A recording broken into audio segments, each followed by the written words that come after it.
Thank you, everyone, for being here to talk about mental health within the frame of these four fantastic novels. I'm Regine Galanti. I'm messing up my own name right away. Just get it over with. So I'm Regine Galanti. I'm a clinical psychologist, and I'm the author of Anxiety Relief for Teens and When Harley Has Anxiety, a fun CBT skills activity book to help manage worries and fears. I'm so excited to be joined by our panelists. So we have Robin Benway, a National Book Award winning and New York Times bestselling author of 7 novels for young adults. Her next novel, which is fabulous, and I encourage you guys to get it, is A Year to the Day, which publishes in June. Next, we have Kathleen Glasgow, and I'm just reading in alphabetical order here, so no panelist is weighted differently.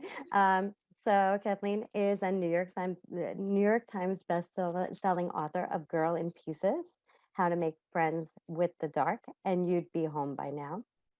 You'd Be Home Now, I'm sorry. Her most recent novel, The Agathas, is the Barnes& and Noble's YA book club pick for this month. Next, we have Adib Khorram. He is an Iranian American award-winning author. His debut novel was Darius the Great Is Not Okay, and has also authored the picture book Seven Special Somethings, a Nowruz story. His most recent novel is Kiss and Tell. And last but not least, we have Emily Xrpan.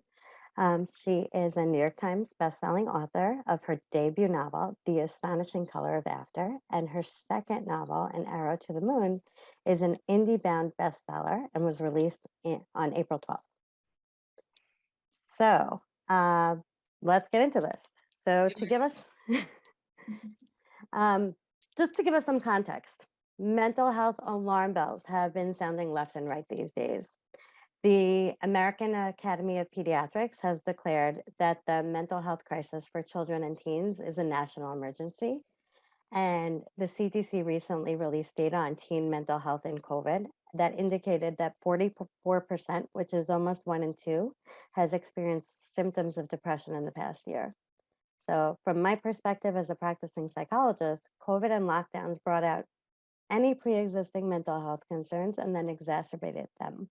So from 2020 to now, teens have been missing out on valuable developmental experiences, particularly the crucial roles of socializing with friends and moving towards independence, and we're seeing the impact.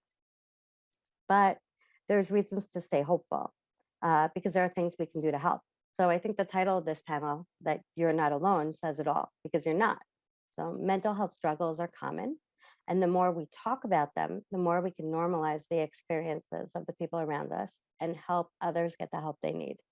So I loved that these books touched on so many different aspects of mental health, from depression to anxiety and self-harm, to grief and trauma and sexuality and identity. Taken all together, I think they reflected how challenges to your mental health can sometimes be all-consuming, but they can also be one part of your identity among many others, and that there's a range of mental health and wellness, and that the more we talk about our struggles, the more we can build a community to support each other through them. We'll be talking about some difficult topics, so please be aware that some of these topics might be sensitive. So let's get to our panel. Also, feel free to post your own questions in the Q&A module, so we'll get to them after our discussion. So I'm wondering, what inspired you all to write about mental illness? I don't know who wants to take this one first. Such a big question. I know, right? I would say for me, I just feel like it's an inextricable part of life, especially like we were saying over the past several years, like I, especially writing for, I don't even want to say for teenagers, but about teenagers, I think there are so few resources for teenagers to have access to. I think me as an adult with good health insurance, I still can't find someone in network that I want to go see. So I imagine if you're a minor, if you are looking for any sort of help, it is such a struggle. And I think there's also sort of a stigma sometimes in saying that I'm not feeling great, I'm not feeling okay, when there shouldn't be. We all go through struggles. We all have hard times of varying degrees. And I think if you are writing about young people these days, it would be almost impossible to not talk about those feelings, again, especially after the past several years. I think that's just such a good point. And it's really true. The research bears that out, that the more we talk about our own struggles, the less stigma is around. Yeah, definitely. For me, oh, sorry. Go ahead. Are you sure? I'm positive. Okay. Lucky number 3.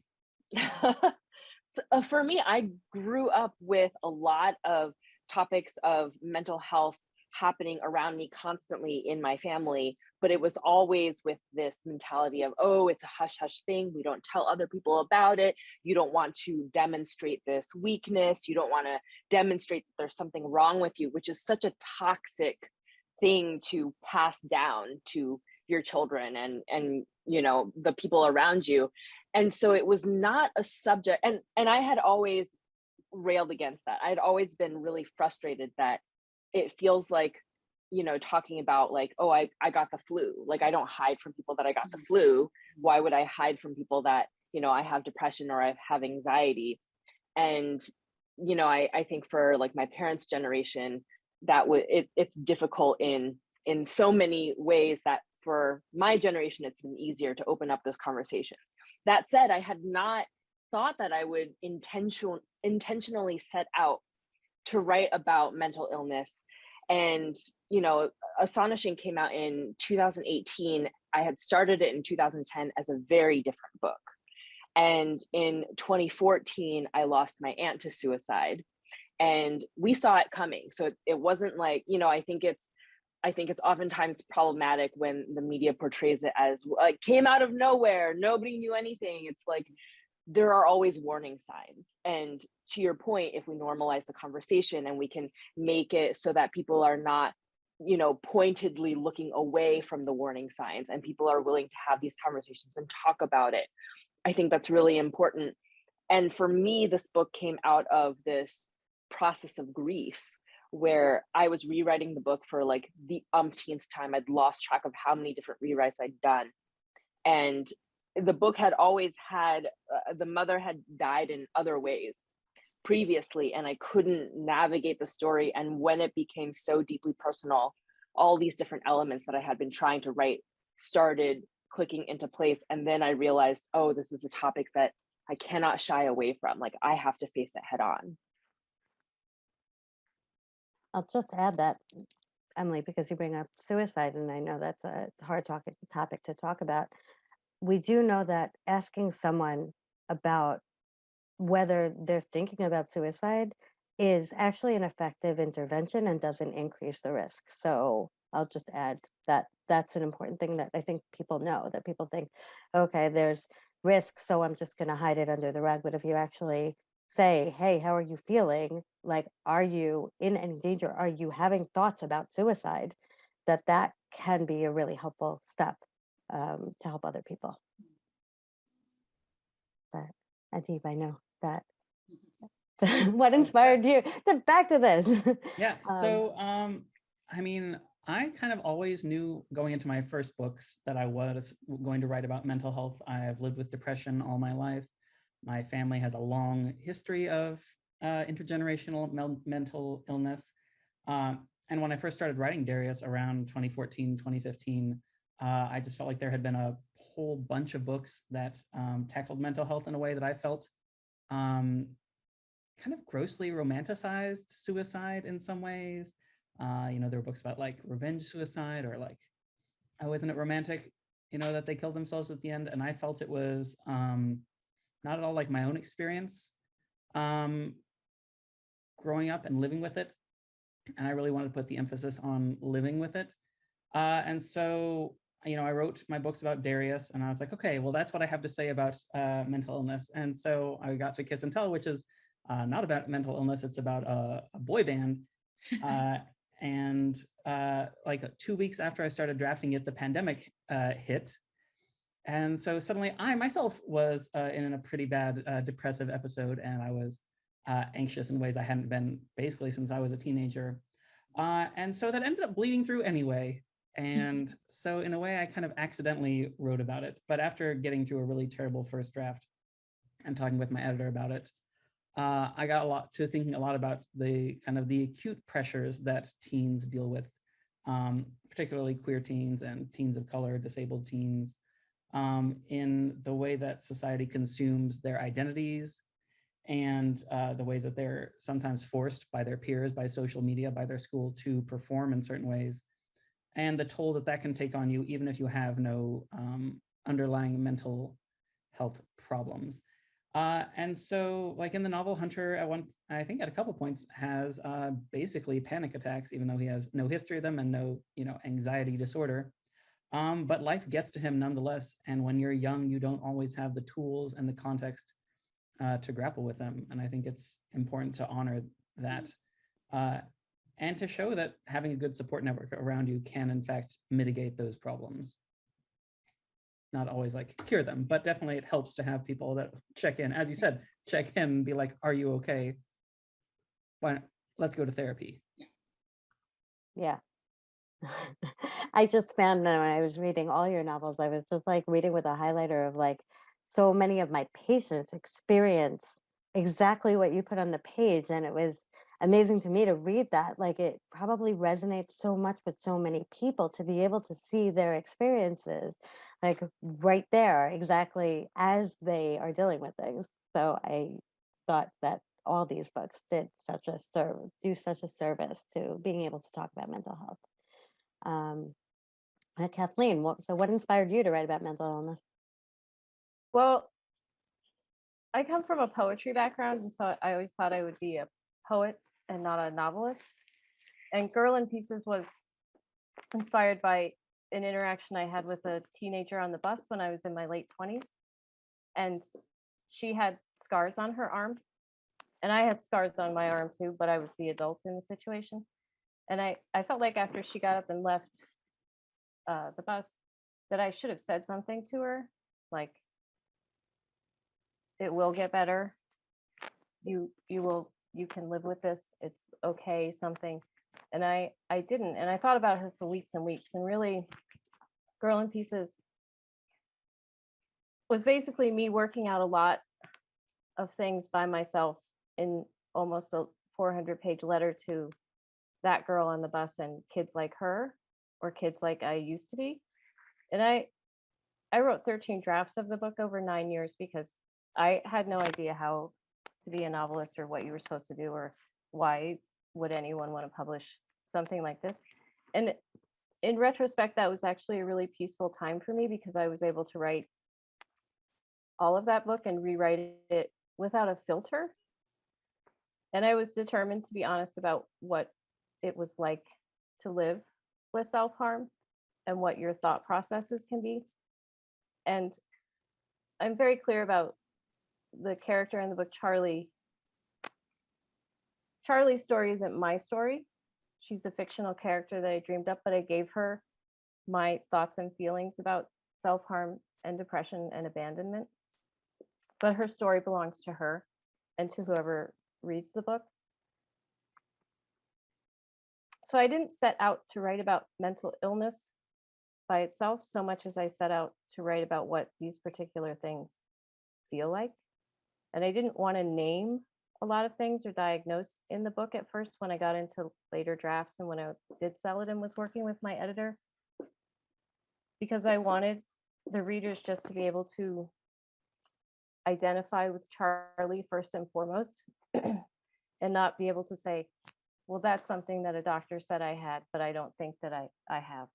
I wanted her to have this general feeling that any reader could latch onto, whether they were experiencing self-harm or not. I wanted them to be able to latch onto her emotional isolation and fears in a very general way. In my later books, I tackle mental illness more, I think, specifically. And it, like Adib said, and Emily said, like, these are things that I have always lived with. So they feel natural to me to write about, because I also like to read books and watch movies and listen to music about them. Like, that is just a normal way of life for me. And I hope that they do help destigmatize some issues. And I thought that one of your questions was that you asked the whole group before the panel started about it, that it seems like in all of our books, there's no, they don't, our teens don't have help.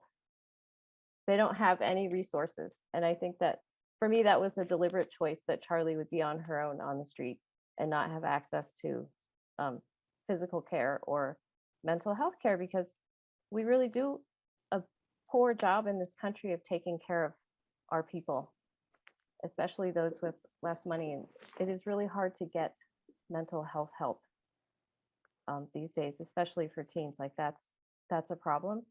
And the one place I think that we would all agree that teens who can't get that help can go is books. Mhm. And that's what we do best, is you can pick up a book, you can find it at a thrift store, you can go to a library, someone will tell you about it. If you can find that book can be a literal lifesaver for you for just a little bit, so you can find the help you need and the people that you need to talk to. Right. So I'm wondering if, just going back to that last thing that you said, Kathleen, I noticed that many of your books don't explicitly address treatment. And I'm wondering if that was a conscious decision, because I also noticed that many of them, the protagonist has an outlet. So Right. it's, yeah. I usually Mostly try to, creative. I know, I Artistic usually, one. I try to give my outlets, my characters, a creative outlet, because it's like art has healed me, and art is my creative outlet. I don't know, even if I wasn't published, I would be a writer and I would be writing, and I would call myself a writer because that's like my thing, and that's what's pulled me through so many things. You'd be home now. I mean, Joey has rehab. His parents have resources. He goes to rehab. He can get help.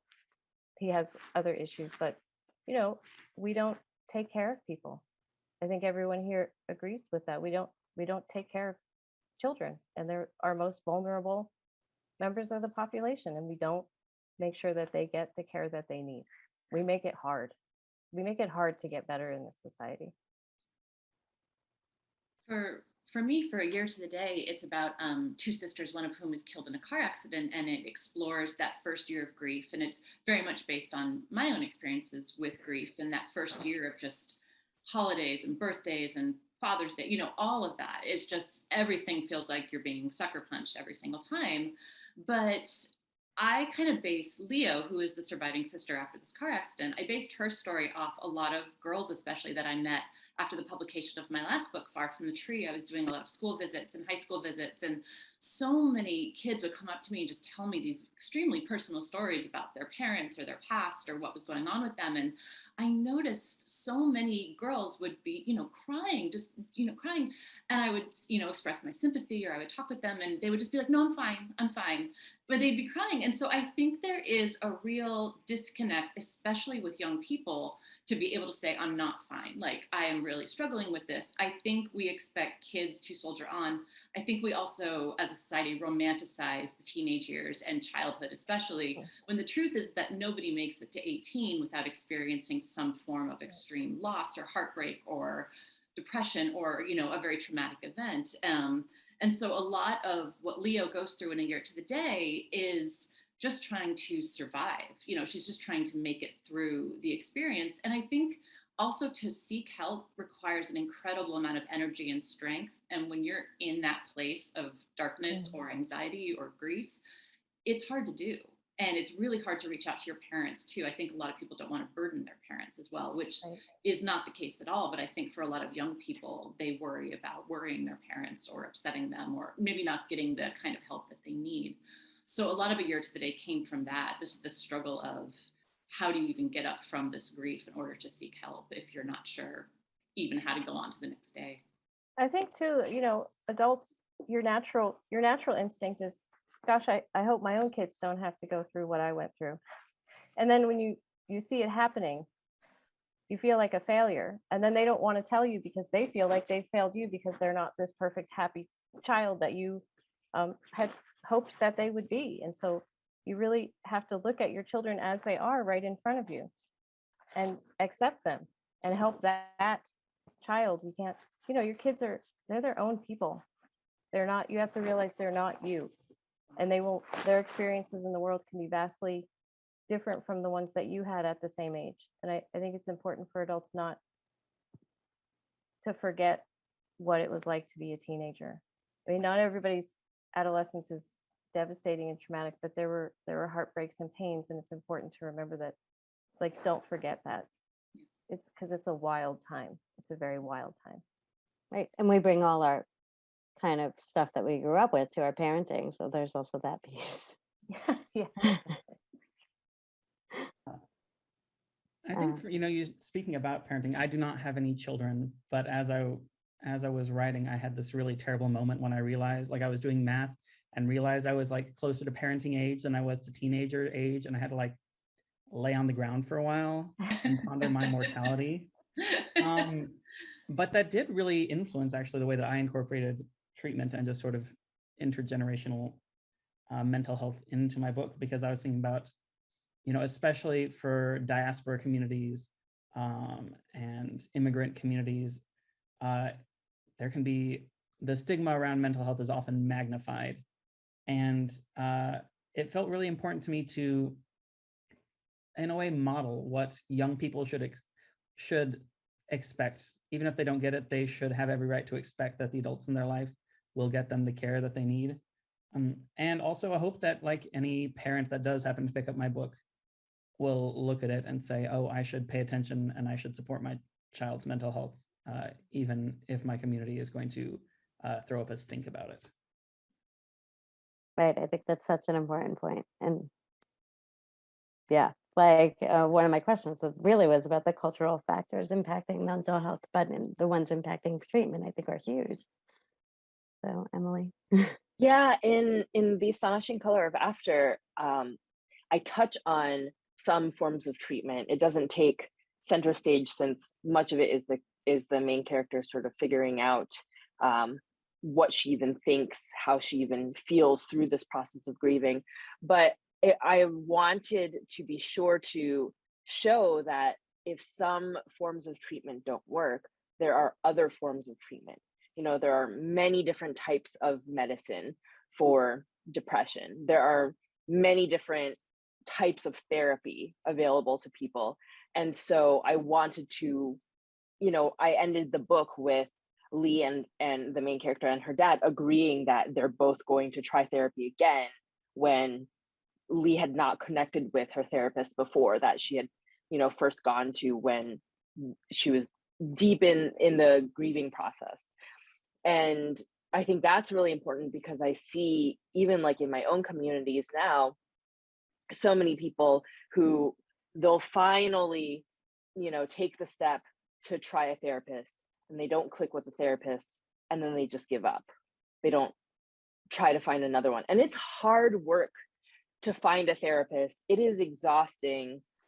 Every time I've done the search again for myself, I've been like, why is this so difficult? I mean, in a lot of ways, it's similar to dating. Like, I'm trying to find somebody who I can feel comfortable and feel connected to, and who, holds space for me in the right ways. Mm-hmm. And not every single human's going to be like that. And so I think it's also important, to me, it's important to demonstrate that, it's not like you try one type of medicine and it didn't work the way you wanted to, and so you're done. Like, there are so many different permutations for how you can work to make your life better, and live with whatever you're struggling with. Right. Can you imagine if we talked about physical health that way? Like, oh, I got an infection and I tried one antibiotic, didn't work, so I'm done with antibiotics. I'm just gonna die. Right. I mean, sometimes we do, and that's certainly how the government seems to want us to do.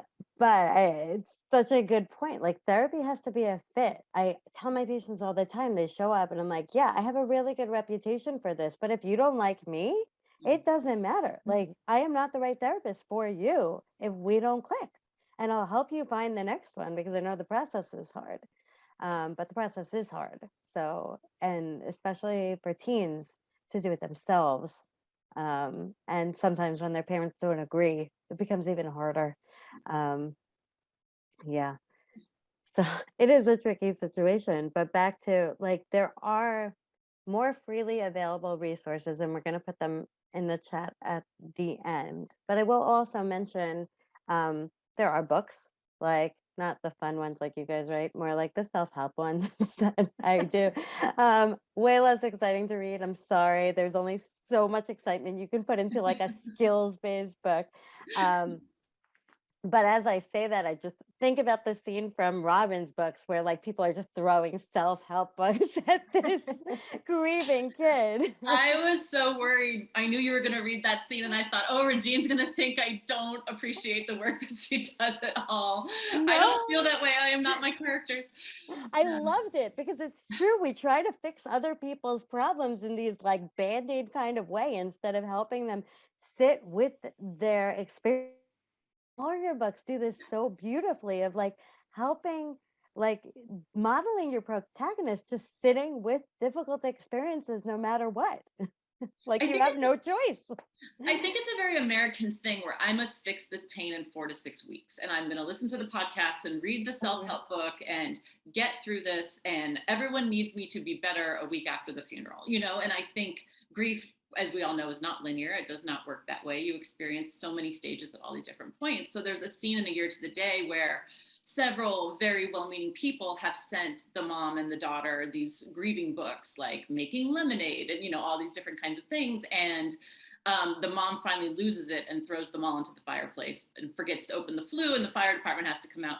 But I really wanted to see a scene where someone just isn't polite about it and isn't trying to mask their anger and their grief, you know, in that moment. And I think it also gives Leo, the daughter, permission to show how she feels a little bit more and has kind of cracked through that experience. But yeah, I thought, oh, any psychologist who reads this might think that that's how I feel personally about self-help, and that is not the case at all. It's just a dramatic moment in the book. Yeah. I thought it was a great moment. Okay. I was just saying, I think it's, you know, something I encounter a lot in my life, and I imagine a lot of other people do, is, you know, every time you talk to someone who is struggling, I at least have to take a moment and be like, do you want me to listen, or do you want me to like offer solutions? Yeah. And like mismatching that is just one of the like worst things that I like, can like just always leads to the worst fights in any kind of relationship I have.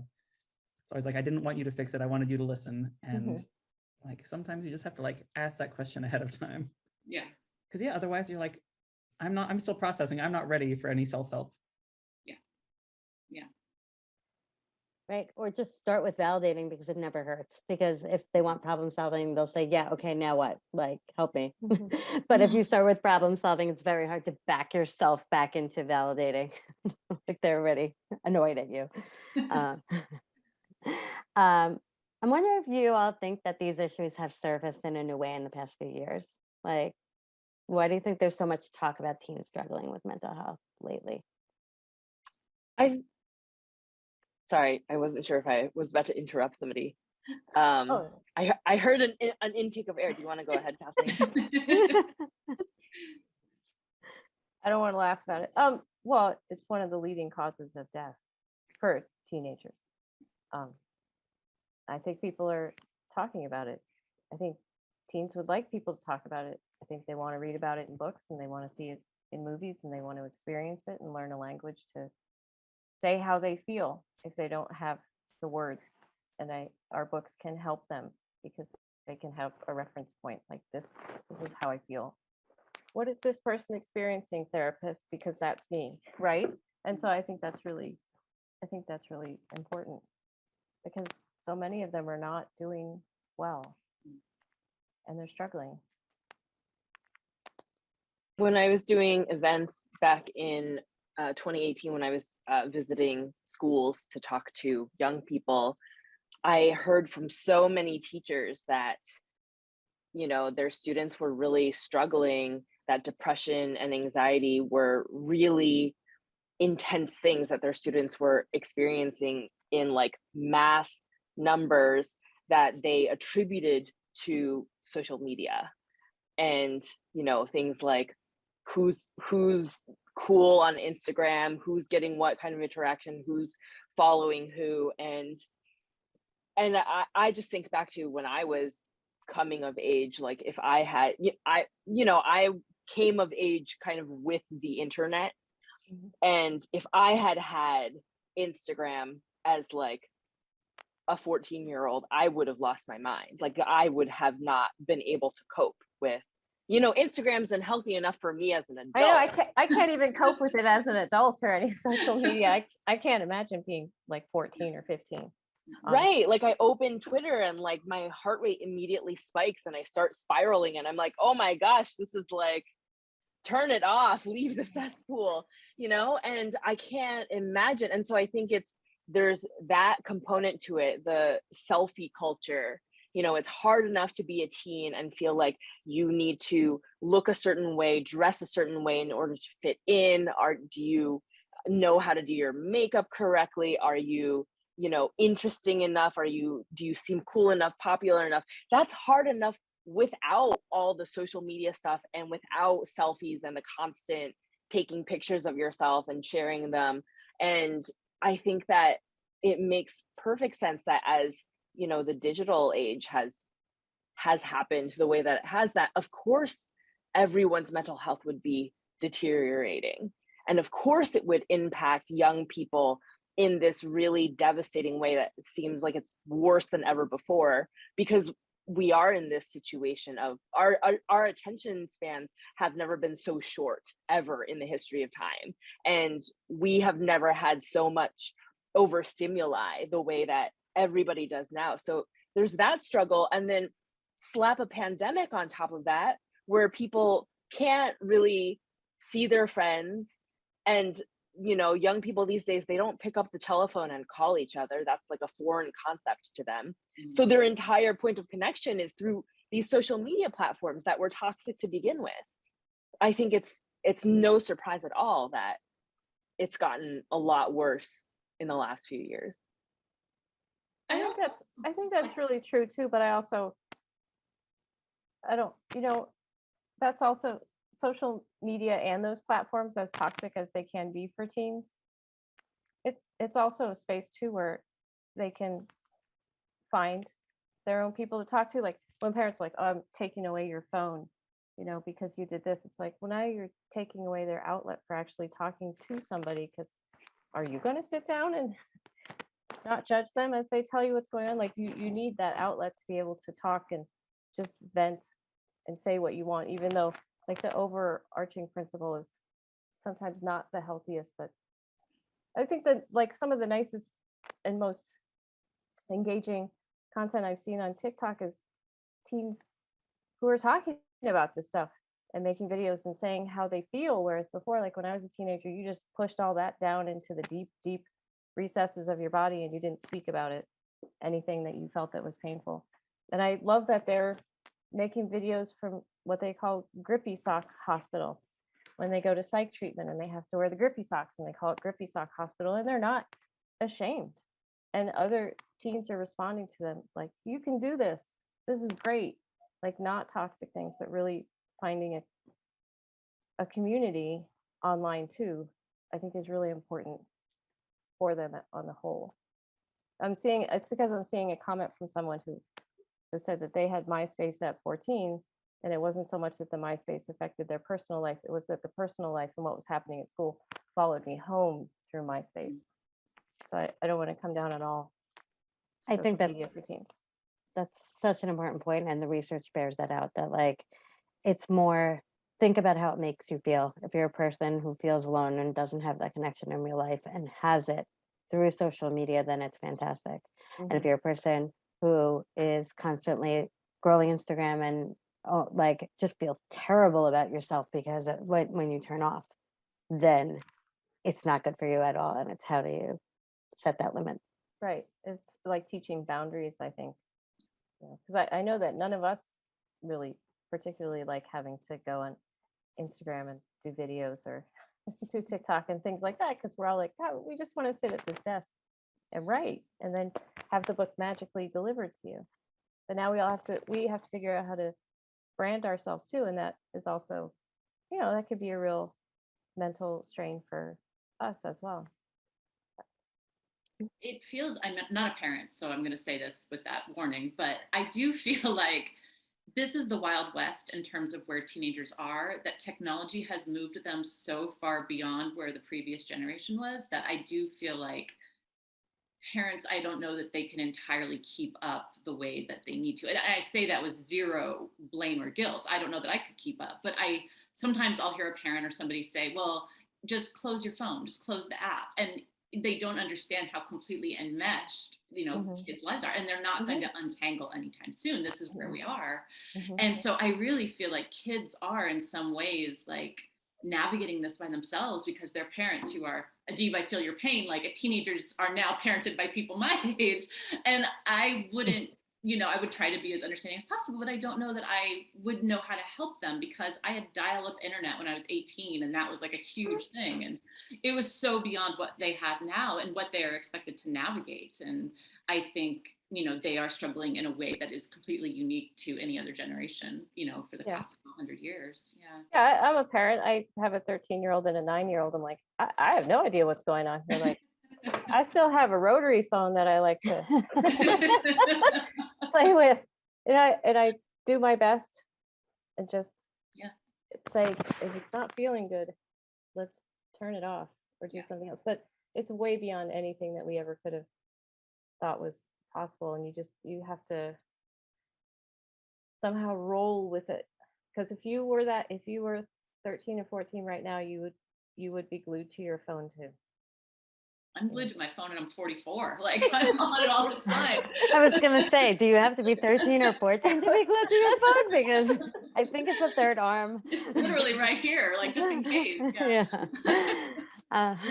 We have some questions in the Q&A, so I want to get to those. So someone asks what your response is to the limits schools are putting on access to controversial literature that discusses things like sexuality, suicide, and can you offer advice about how to deal with that?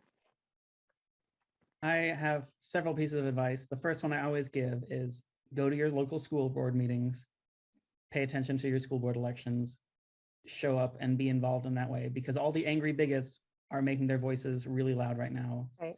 And we have to push back against that.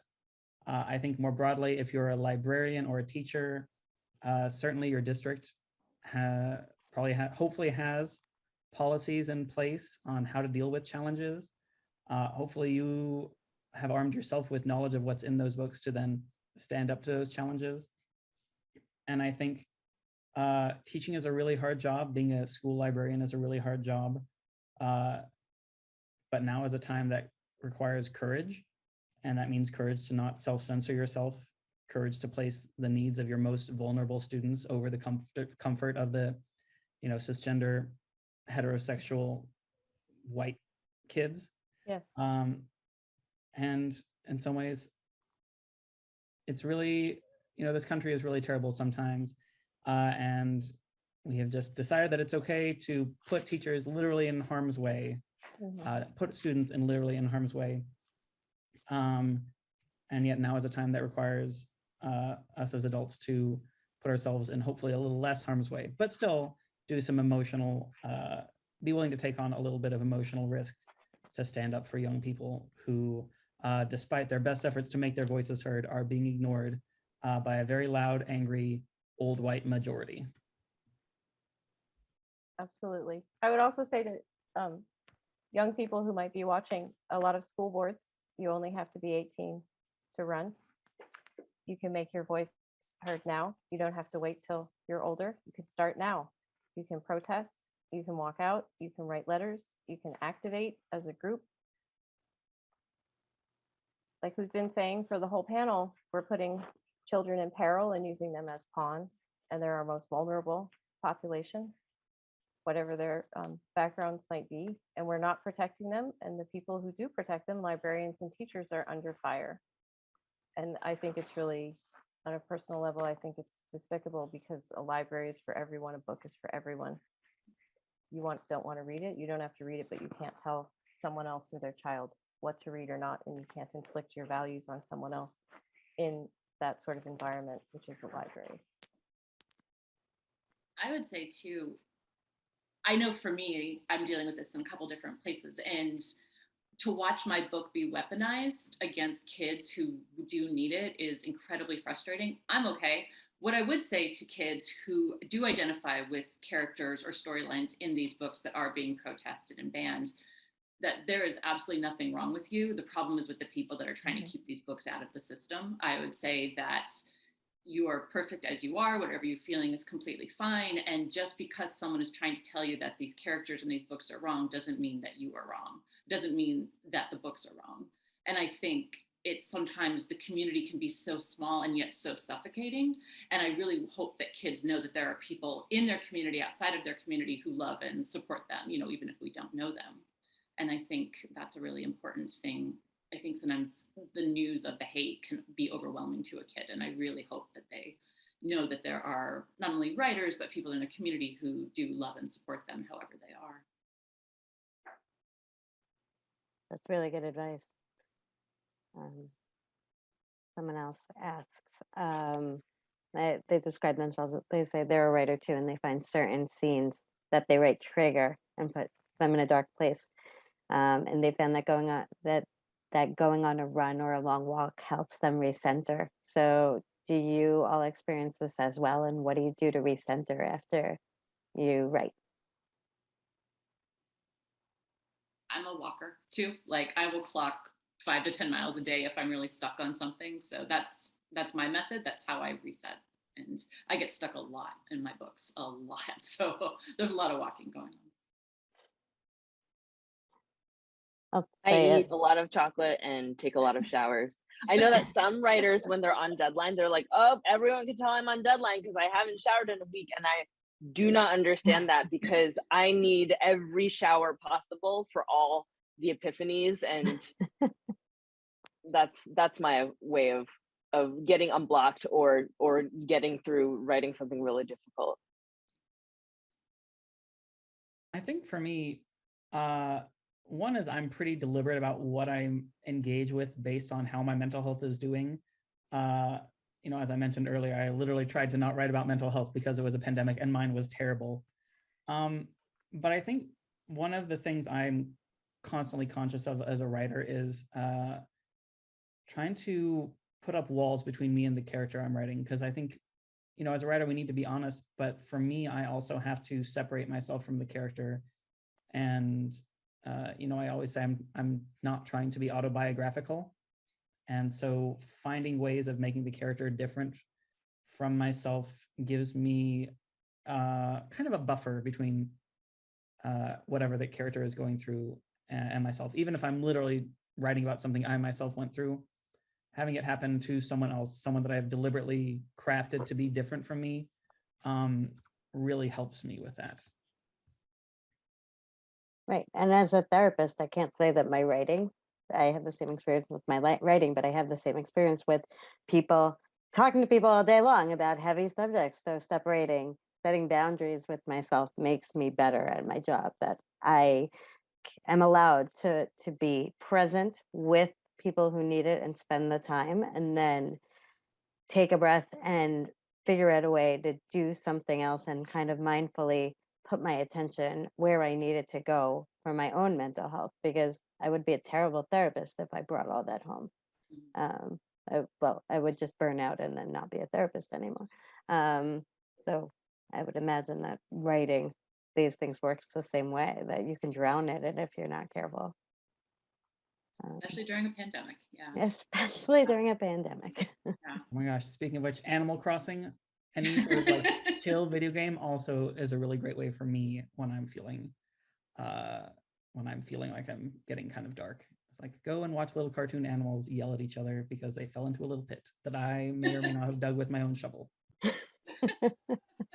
don't know that I feel like I'm the opposite in many ways of everyone on this panel. I feel like actually just writing is the thing that gets me out of just feeling dark. Like I'm like, oh, I have I'm feeling really wound up, and then I'm like, oh, I need to actually go write now. Like that's like, it's a very physical and emotional process for me. I'm like, well, I'm gonna write, and I could do it for hours, and like my problem is basically I have to stop doing it because I'm like, well, I've been writing for 6 hours now, I have to do something else. And you know, it's not exciting. I would just go watch TV and read a book while I'm watching TV, and that's like somehow very calming to me. Walk my dogs. Sometimes that's not very calming because, you know, they bark at other dogs. But so I mean, everyone has different outlets, and if you're writing and something is really getting you worked up or feeling like it's triggering you, I think it's good to step back and take a little break and do something else. And maybe when you come back, maybe you need to approach the scene a different way.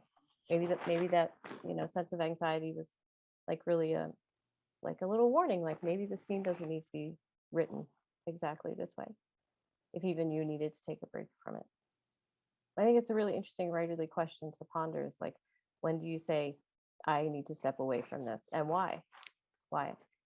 And does your story need it if you yourself need to step away? How does everyone feel about that? Like, is there a moment when you're like, I've gone like too far in my book and I should quit while I'm ahead? Or do you ever worry about those things? I had, I should say, a scene in The Year to the Day that was very much based on when my father passed away. And I put it in the book, and my editor was like, you don't need the scene. And I was like, no, I am so insistent. The scene is staying in there. And, if anyone's ever been in this moment, they will completely recognize this. And I want people to feel seen. And then I read it back and I was like, oh, this is slowing down the book so much. And my editor was right. And I had to cut it. And I realized that I needed to write that scene for me and nobody else. And I needed to have that catharsis on the page and to see it, through another person's eyes.